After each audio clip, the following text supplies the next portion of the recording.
So welcome everybody. This is the Bento Box panel.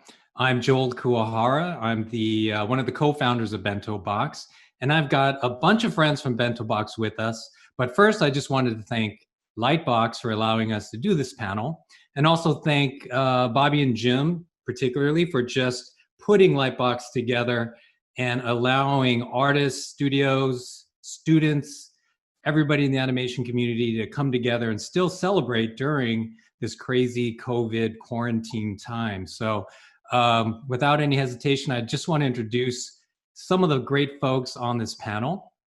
We have, it's all, in, I know in a different order for everybody, but I'll just start with Ashley Long. She's our supervising director on a great show that maybe some people know called Paradise PD on Netflix.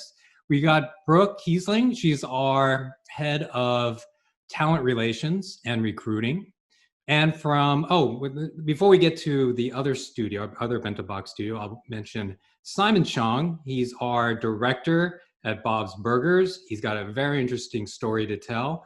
And from our Atlanta studio, Bento Box, Atlanta, Georgia, we got Aaron Hawkins, our director, Jason Shwartz, another director at Atlanta, and Craig Hartin, our general manager, executive in charge of production for our Atlanta studio. So everybody, welcome. Thanks for taking the time out of our busy day. Everybody's got a lot of work to do. I don't know why you guys aren't doing it, but you're here, which is great.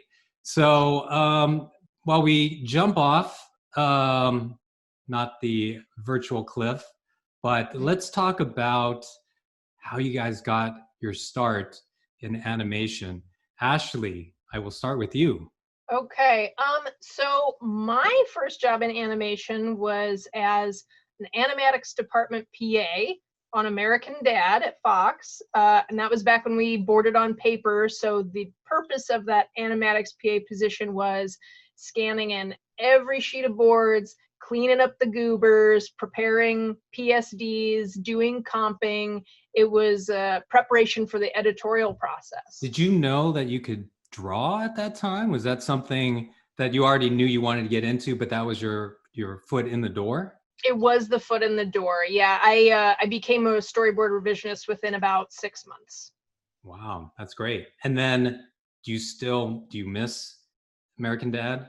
I feel like now, having done way crazier shows, like I have great memories of my time at American Dad, but it's so tame compared to what I do now that I think it would be difficult to go back. Just getting into the animatics, how did you even get that job? Because it's not like people go to school for animatics. Did you just turn in a resume and did you just interview and then they were like, hey, this girl's smart, she can draw, kind of checks all the boxes, come on in? I had applied to a storyboard position a couple months prior, and they just weren't hiring for that at the time. And then through a chance meeting with a friend of the producer, that person said, hey, I think my friend is looking for a PA or something. Let me introduce you by email. And that's what helped get me the interview. And then they realized they had my stuff sitting around already, and it all fell into place after the interview. That's great. And it's a great team over there at American Dad and Family Guy and all that whole Seth MacFarlane group. It's a good way to make connections on that whole side of mid Wilshire, that whole campus over there. Simon, you have a very unique story to tell. Do you mind? This isn't about how you got into animation, but I think people would love to hear a little bit about your story of how you got into Bento Box. Mind sharing that? Yes. Basically, I had my own animation studio in London, and I'd been doing that for many years and thought I would be there forever doing just that. But in my spare time, I was always just trying to teach myself new animation techniques. And something that I ended up doing just to teach myself how to imitate other animation styles was make a fan animation of Bob's Burgers crossing with Archer, because the same guy voices Bob and Archer. And I had the characters from Archer come to Bob's, and I made this 4.5-minute short across 7 months in my spare time at home. And in 2017, in July, I uploaded it on the 20th of July. And the day after, Lauren Bouchard, the creator of Bob's, tweeted me and offered me a job. And I didn't think it was real. for a while because everything went quiet for a bit. But no, it was all real.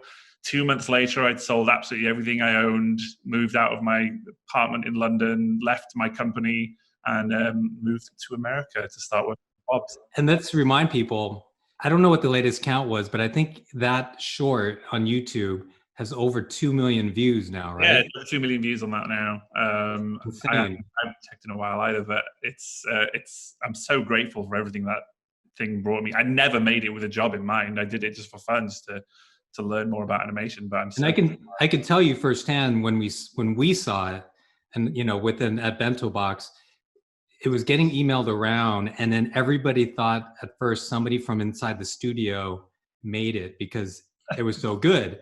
And then everybody's like, who made this thing? And it's an incredible thing. I recommend people, if you haven't seen it, you got to check it out but I bet you now when you look at it, you probably notice the mistakes I can't that you made. Bob's is such a show of many subtleties, many weird acting things that don't exist in other shows. And I didn't know that when I was making it. So now when I watch it, I got so much wrong. I didn't know at the time. And it got me where I needed to be. So, you think when you got that email from Lauren, did you think maybe it might be a cease and desist and say take it down? Absolutely. I was scared uploading it that immediately. Like YouTube's algorithms will just be like flag it for copyright and take it down immediately. But no. The amazing thing is that it's still up there, and neither Fox, Disney, or anybody, or even the Archer camp, like nobody is saying like take. Or have you gotten any emails of? Nope. Not a single thing. And that's supposed to show you, it's like so many people liked it that they're just like, keep it up. Yeah, I think it's very.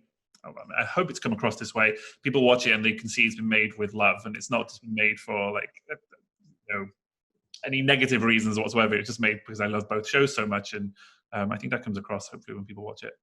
That's awesome. And then Craig, because you were the first person that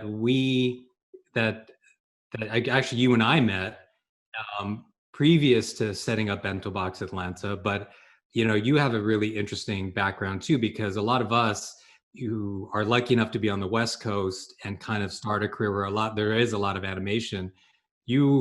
Were you in Atlanta or Alabama at the time? No, I've been with the start in animation. It was here in Atlanta, Georgia. So I came over from Alabama to go to school here in Atlanta. And when I was toward the end of my school here in Atlanta, one of my professors offered me a chance to meet with his wife to work at a studio that was making this children's program called Salsa that was for like Spanish learning televisions for Georgia Public Television.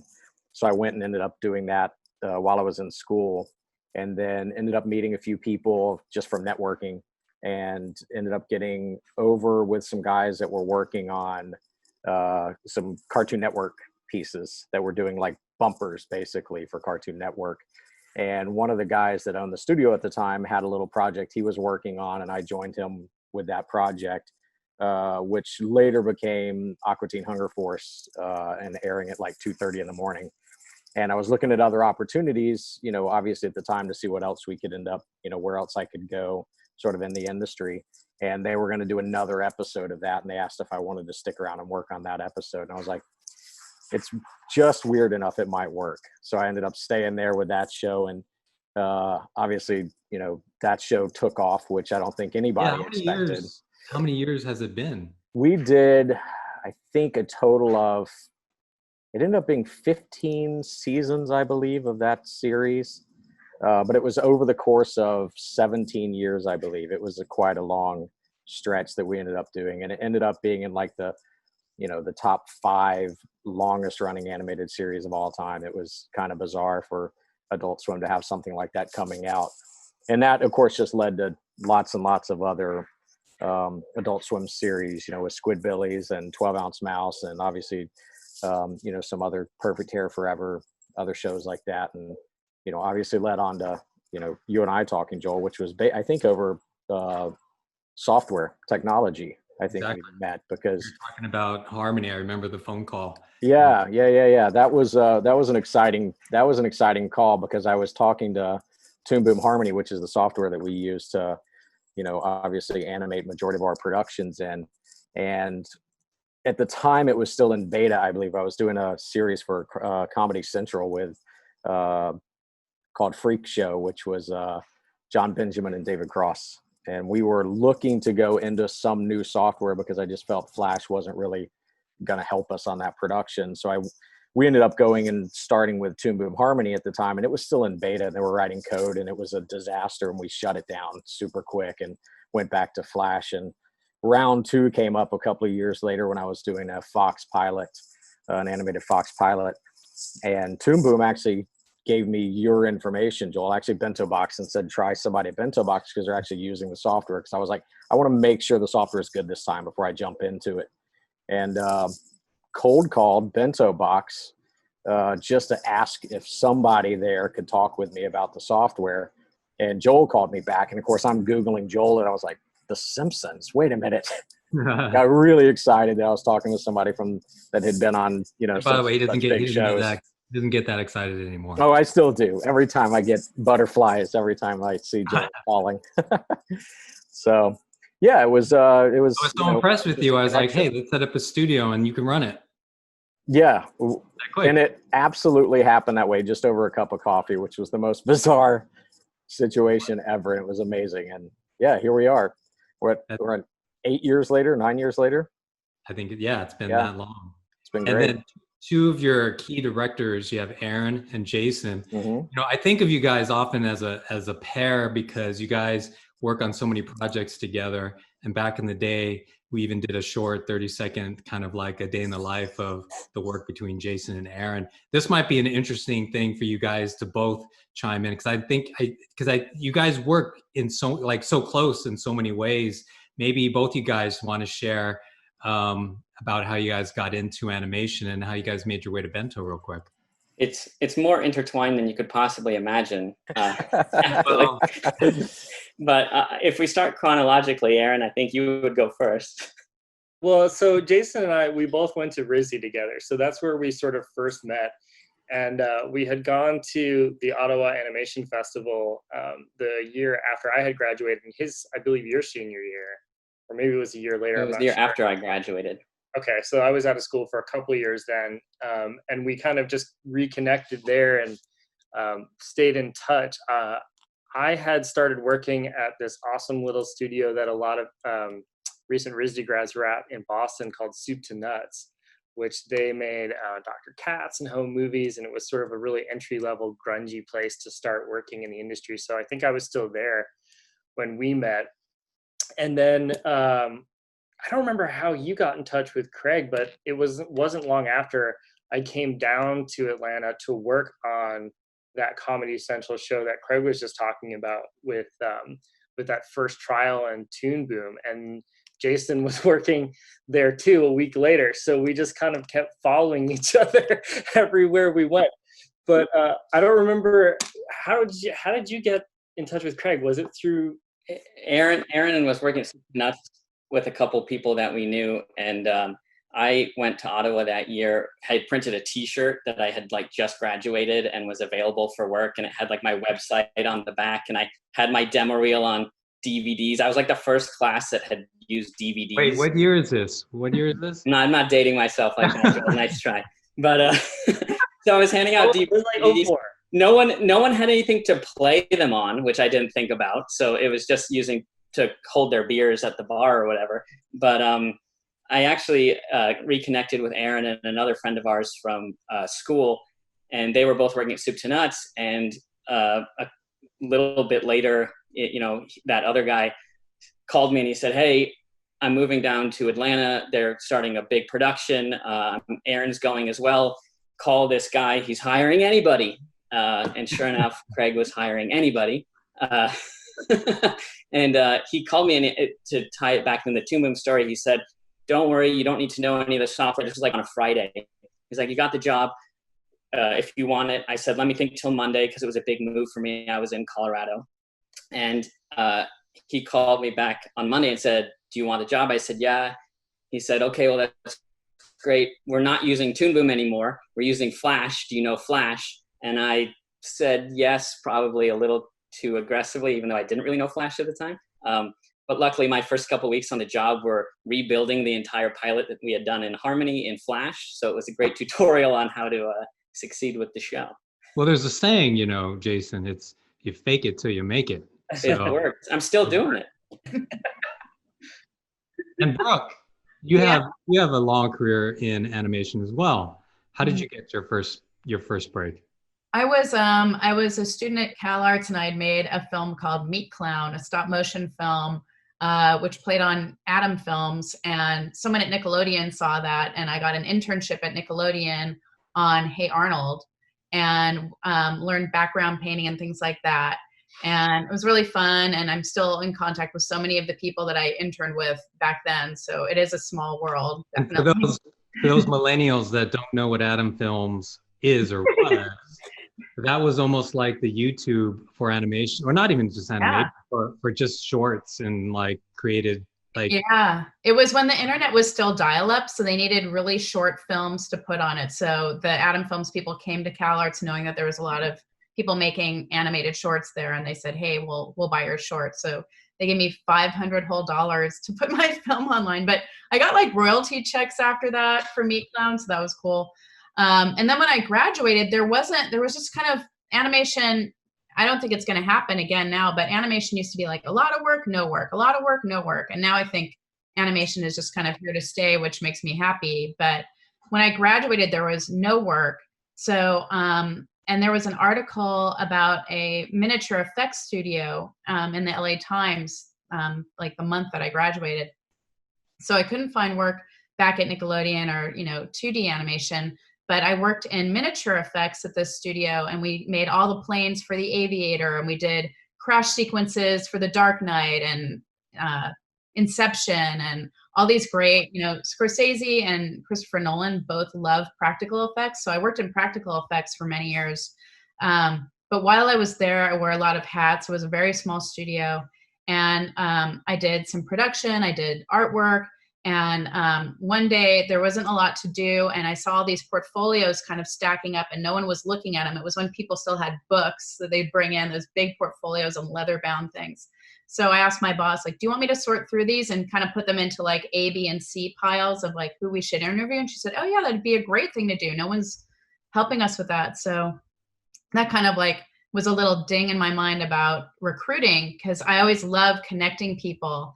And as much as I love, making my own films and doing artwork, I'm such an extrovert, and I love people, and I love helping connect people to jobs. So I pitched myself a few years later to Cartoon Network and became their recruiter for years, and then left for Disney for a little while. But then I'm now at Bento Box. I'm very happy to be at Bento Box, and I love the shows that we do, and just the creative spirit at Bento is a really good fit for me. So thanks. You've been a great addition, and especially now when we can't meet people face to face, to have alternative ways to find artists, meet with artists, kind of having the coffee, that kind of let's get coffee and talk about work or animation, like we can't do right now, fortunately. So we're kind of doing everything virtual. But for the group out there, for all you guys, what would you say, like what would be for the students out there that are looking for opportunities, like what would be now knowing what you've known and what you've all gone through, what would be your bit of advice for some of these youngsters and people that want to get their foot in the door like you guys all had?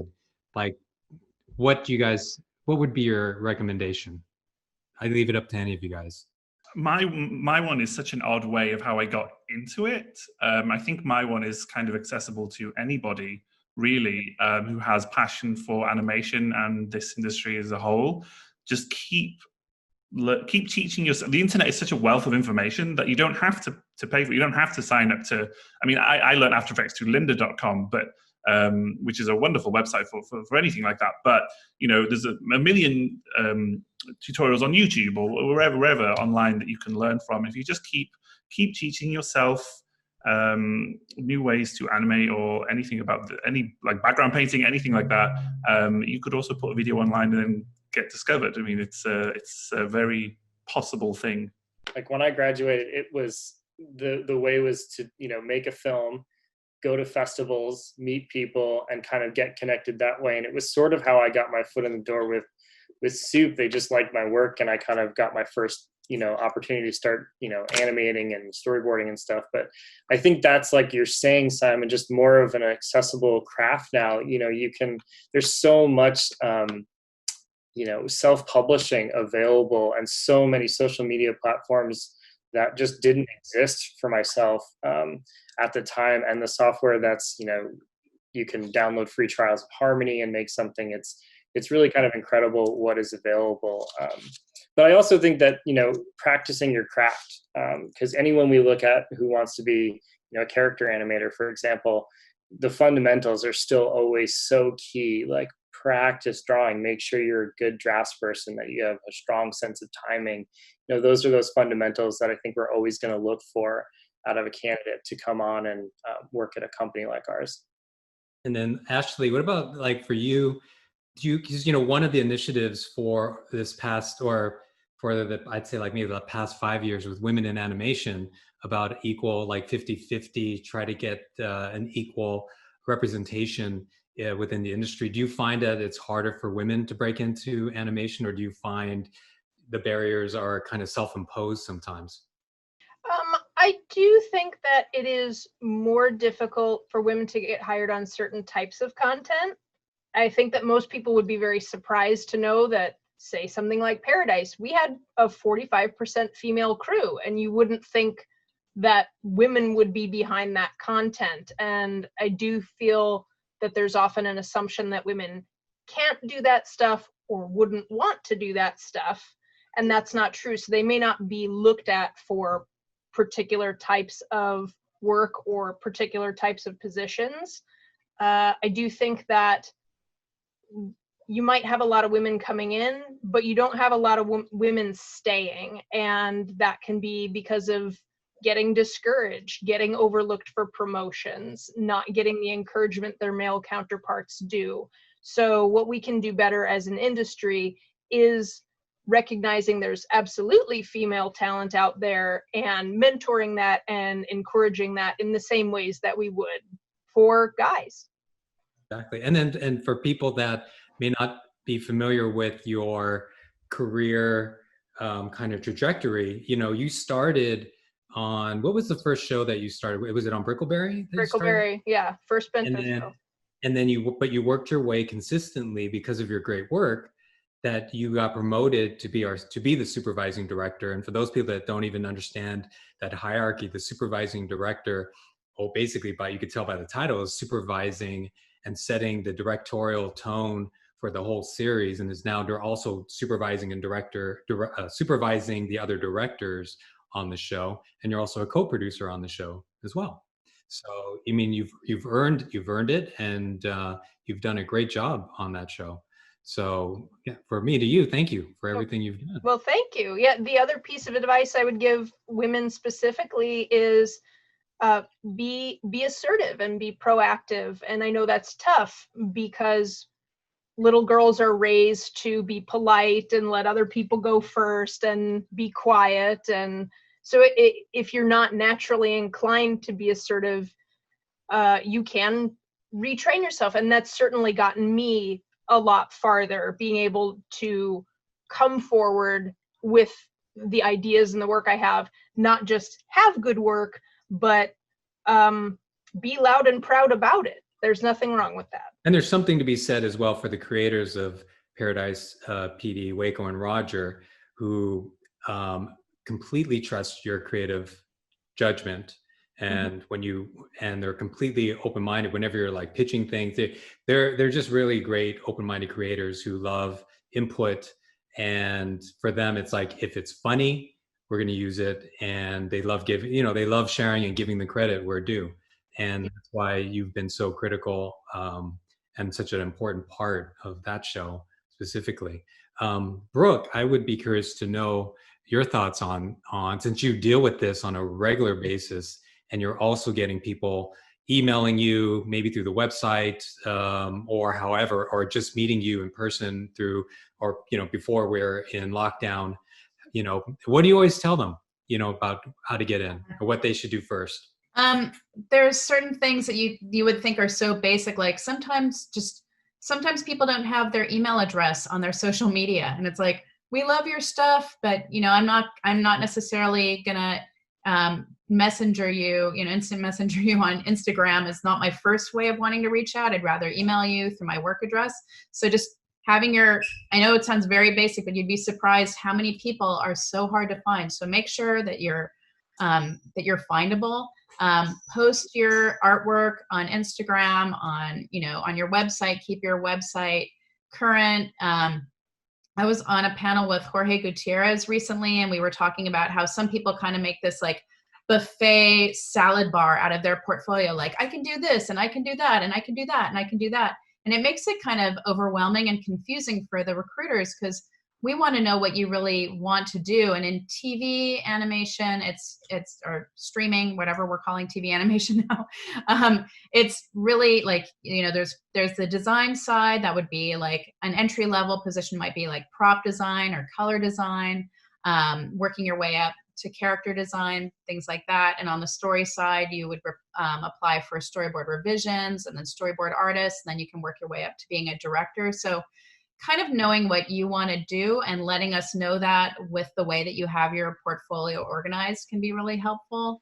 Unfortunately, what I come across with a lot of students is, we want them to choose what they want to do, but then they come back and they say, but we don't even know what kind of jobs you guys have, because they're not really sure what type of jobs they should apply for. So like what you mentioned, like props, and you mentioned like some of the, because I wouldn't consider them entry-level jobs still, because they're still very important. Yeah.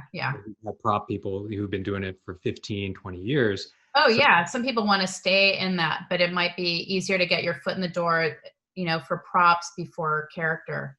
Or or going in as maybe a revisionist or something. But maybe, for them to get exposure to see even how we make things, oftentimes people ask, like, do we do internships?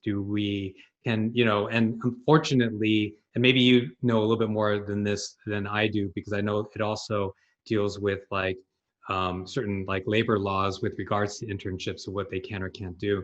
But, exposure is key though, right? It's like making sure, like just seeing, if you have an opportunity, and this is like to the students, like if you just have an opportunity to visit your friend who happens to work at a studio, I recommend just checking it out to see what it's even like at a studio, because some studios you might even walk into and you might get a weird vibe or reaction and feel like it's not quite the place you thought it was going to be. Mm-hmm. But on the flip side, there are a lot of really fun, cool studios that, you might go, wow, it looks like, everybody's working on something fun. You can, hopefully people are a little more open, and like you can peek over the shoulder and kind of see the kind of work that people are working on. But then you can ask questions, right? Like what are you doing? Yeah. I mean, I would say stay close. If you're in school for animation or illustration or any kind of the arts, if you have friends who are working in animation already, definitely go visit them. I always have an open door policy as a recruiter. Like I can't tell you how many people I've hired because someone brought their friend or someone who just graduated from the program that they graduated from by my office, and they were just like, hey, and I just got to connect with them. And, recruiters have to have a good memory for faces and names and artwork. So I usually can remember people, and, people message me on LinkedIn, they follow me on Instagram. I get bothered, except I'm not bothered by it at all, 24/7 on all social media. So just, don't stalk people, don't stalk the recruiters, but make yourself findable. I know LinkedIn isn't the first place you'd think of for like an art job, but it is a good place to just at least list the things that you've worked on, and just, it's a place where people can find you. So, and I'd say if you're in school and you're in a program that's making you make a film, make sure to finish that film, because even if you don't want to be a director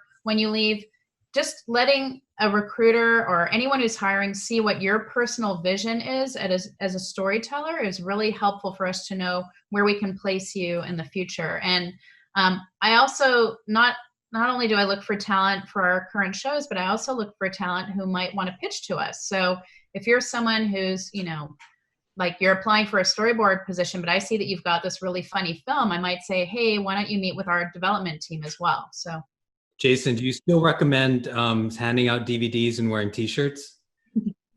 No. It was actually not even probably recommended when I did it.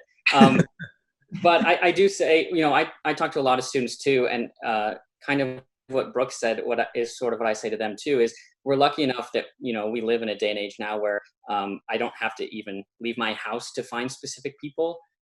Do your research on companies that you love. You know, if you love Bob's Burgers, find out who makes Bob's Burgers. And like Brooke said, there's so many ways you can find out who the actual people are that are working on the shows that you love. And more often than not, I know it sounds really scary and it's really intimidating. And I myself have done this and made blunders numerous times, but I would cold call people, you know. Happy Tree Friends was a show that I loved. And when I graduated school, and I was able to I had a connection to the guy who made it, who created it. And I literally just got to call him on the phone. And I didn't ask, and this is what I tell students too, you don't answer and just go, I am job, give me work. Like, that's not going to happen. But ask them those questions. You know, Joel, you're saying if you can get into the studio, that's great. But if you can't get into the studio, but I can figure out, you know, Aaron's LinkedIn profile, I can ask Aaron, hey, what happens at Bento Box? How do you make these shows? This is where I'm at with my career. You know, where would I fit in there? What kind of studio atmosphere is it? I've made connections with artists and animators and haven't worked with them for years, and, you know, later. And then somebody comes back and is like, hey, Jason, I got this new project and you would actually be perfect for it. You know, are you available? And it's just cultivating personal relationships with people in the industry and at the studios that you really like and respect and want to work with. I think that's vital. And it's very easy to find all of us, you know, on the internet, for better or worse. In a scary way. Easier to find us at Lightbox in person, hopefully in 2021. Craig, I have a question though for you, because it's a little bit different. What's the worst way to go about getting a job? I'm sure you've encountered people that have just taken the wrong approach. He's just going to say a shirt with a DVD. Yeah. Don't wear a shirt and give me a DVD. No, I don't know. That's a tricky one because sometimes it works and sometimes it can backfire. And it's just showing up unannounced. Like, I feel like that, you know, on occasions can work, but for the most part, I think a lot of us are very busy, or we have meetings going on, or we're in dailies or in edit suites. And, you know, to hear that there's somebody waiting at the front to talk with you specifically, and then you go up and they just wanted to sit down and talk with you for, you know, 30 minutes about their career. Definitely I would make time for that, but it's awkward at that moment when it's like completely unexpected and unannounced and you don't know that that's going to happen. I think that's probably the wrong way to go about it. It may work if you're there to like meet an animator though. Have you had people be a little bit too pushy where you said thanks but no thanks, and then they keep, you know, persistence and they just keep trying? I mean, sometimes persistence pays off, but have you had somebody that pushed too hard and finally you just had to like? Yeah, there's been a couple of people, and there's one in particular that ended up going on and making comments. Social media. Right, Aaron is still here. Best friend and worst friend. Yeah, Aaron's still exactly. here. But you got to be a little. I know. Yeah, I think social media is, you have to be careful with how you announce what you're doing and who you're talking with. And we had an individual that actually left an interview, and I thought it went okay, and then they badmouthed us in a social forum, and then came back and asked, you know, what the follow-up on the job was. And I was just like, you're not going to work here. That's not the right way to go about it. Now that we're in quarantine, working from home, 2020 has been pretty much kind of like all virtual within our industry. The fortunate thing is that we're doing a lot of animation. It hasn't stopped us. We're doing a lot of work still. But now that it's been, I'd say like about a good over 3 months, what has been the good and bad things about working from home? And feel free, anybody to jump in. The good is there's no commute. I like that a lot. LA traffic is obviously the worst. Wait a minute. But then Simon, don't you live in Burbank? Even still. Isn't the studio in Burbank? 10 minutes on the road. Ugh. But 10 minutes? I know it's not fun, but I hate driving in LA so much.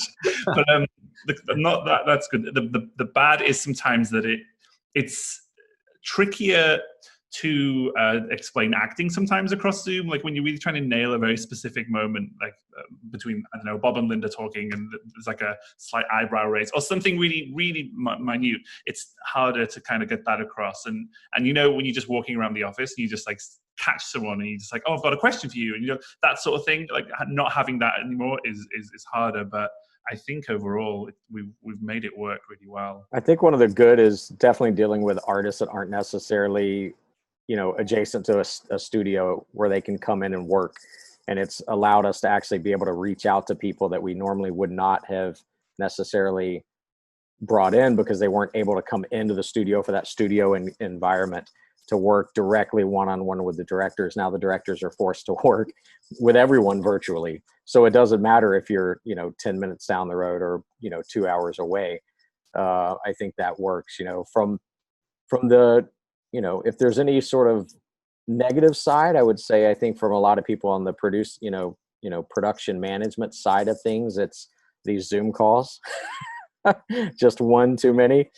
Yeah, because you end up, what you would normally walk down the hall and pop into someone's office and have a quick chat about something now becomes a schedule. And now you're scheduling that event and, you can't start something new 5 minutes before a scheduled call because you're just waiting for that call to come up because you have to prep for that. And then about 6 o'clock when all the Zoom calls in, you actually can start work. And then you work from about 6 to 2 in the morning, which is great. For me, the highlight has been just more time at home with my pets. I got a lot of pets. It's nice to see them during daylight hours. It's nice to be able to water plants on weekdays instead of only like, here's some on Sunday, see it on Saturday and hope they live. And the downside for me, the huge downside is I really miss my crew. I have a very tight-knit crew. Yeah. We all love each other, and it is agonizing to not just be able to drop by and have casual catch-ups. I do a lot of virtual coffee breaks through Google Chat and Zoom and Facebook with people to keep morale up and keep those relationships strong, but it's not the same, and we miss each other so much. Yeah, I miss your crew. I miss all the crews. I miss events. I miss being at Lightbox in person and being at events in person where I can scout talent. Just the energy of Bento Box is really it's like, I love walking into work and it's like positive and there's creative stuff going on everywhere. So I miss the live table reads. Yeah. I miss Bob's Burgers, a nice breakfast buffet. And the funny table reads. But I have to say, animation is pretty much holding up Hollywood right now. And I was really impressed with how quickly we at Bento Box, because of Joel, you're just the way you've set things up in production and our pipelines, we didn't miss a beat. We were just working from home on day one. So hopefully, as everybody's hoping that this is maybe only going to be through 2020, maybe. And then maybe in early 2021, fingers crossed, that we're all hoping that we will be back together again. Does anybody have any final last words for the group that's watching us, for any of the students, any of the artists? How about this? We'll end it on advice. If you could tell the younger self one bit of advice, one sentence of advice, what would you tell your younger self? Ashley, we'll start with there's nothing wrong with your very first job not being your dream job. Get your foot in the door. There's no shame in being a PA if that's the first thing that comes to you. There's no shame in doing props instead of character. It is rare to get that really glamorous job straight out of the gate, and that's fine. You will get there if you work hard. I would say animation is a long game. A lot of students I meet have a lot of anxiety about, getting their dream job, like Ashley was saying, right thing out of the gate. But just you know, you'll get to where you want to go to. Give yourself some time, keep practicing your craft, keep working, keep, you know, taking classes, even outside of school. I think one thing I didn't know, I thought I had to learn everything about animation in school, and then I'd have to know everything when I graduated. And you learn so much on the job. I won't say so much more, but you learn different things on the job. So, you know, if you're in school, don't, you know, do your schoolwork and learn those things, but don't worry that you didn't learn everything, because you're going to learn a lot on the job. And so that would be my piece of advice, except for my other piece of advice is apply to bentoboxent.com. That's where our careers are listed if you're looking for work right now. That's my I would say don't undervalue networking. You know, I mean, Ashley and I had a friend in common before I ever knew Ashley. Brooke knew my teachers. It's a small community. It really is. You know, Simon and I both watch Archer and Bob's Burgers. So we all have something in common, and we all know each other much closer than you would even realize. Keep those connections open, keep building those bridges, and, you know, keep putting your own work out there. I would say don't be afraid to take chances. Just because you've never done something and it may seem, you know, big and intimidating, doesn't necessarily mean that you can't handle it. You got to find the right people. You got to surround yourself with smart people. Don't be afraid to surround yourself with people smarter than you. I think that's the best thing you could ever do. And, you know, just be willing to jump out there and go for it. It kind of piggybacks off some of the other comments. I think don't be afraid to try and kind of fail at first. There's been applicants that have applied whose reels just weren't quite there, you know, and we gave them, you know, sage advice about what we thought was missing. Don't be afraid to ask for feedback. And then come back, you know, when we're hiring for a different show and they've listened and the reel is way improved. And I can't tell you how much of a pleasure that is to witness and, you know, see that person grow. It shows us what you can do for us as a production company and the value you're going to bring to the table.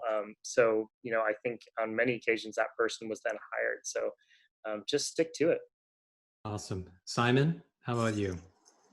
Mine kind of ties in with what other people were saying there as well, is personal projects, do them. Like, don't, they're the one time where you can sit and draw or animate what you want with no one looking over your shoulder going, no, change that. Because as soon as you get in the industry, your life will be notes and changes and stuff like that.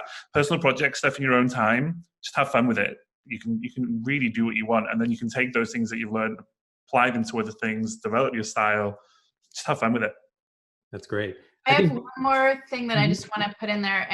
One good thing about COVID is everything is online now. So if you live in the middle of the country or out of the country and you feel like, oh, I don't want to be a member of Women in Animation because I don't live in LA or whatever. If you join things like Women in Animation or a CIFA or Latinx in Animation, all of their programming is now via Zoom. So you can network from anywhere in the world with people who are working that way. So this is actually a good time for those kinds of things. Events that used to be all in person are now online. So it's an easier way to network in a way at that moment. Good point. I would say my advice would just be do what you love. And it sounds corny, but if you love what you do, it truly doesn't feel like work and you'll keep doing it. That's why I think some of us have been in animation for so long, because we still enjoy it. We enjoy the people we work with. We enjoy the work that we do. And it's always changing. And there's always new people that we're meeting. So I think it's a great industry to be in. And I hope to just continue as well. But thank you guys. I thank you to our panel, Brooke and Jason, Craig, Simon, Aaron, and Ashley. Thank you guys so much. And Simon, congratulations for an Emmy nomination on Bob's Burgers this year. Our fingers crossed and hoping that get a third win there. And everybody else, continue. You know, we've got shows on right now. We have Central Park on Apple, Paradise PD on Netflix.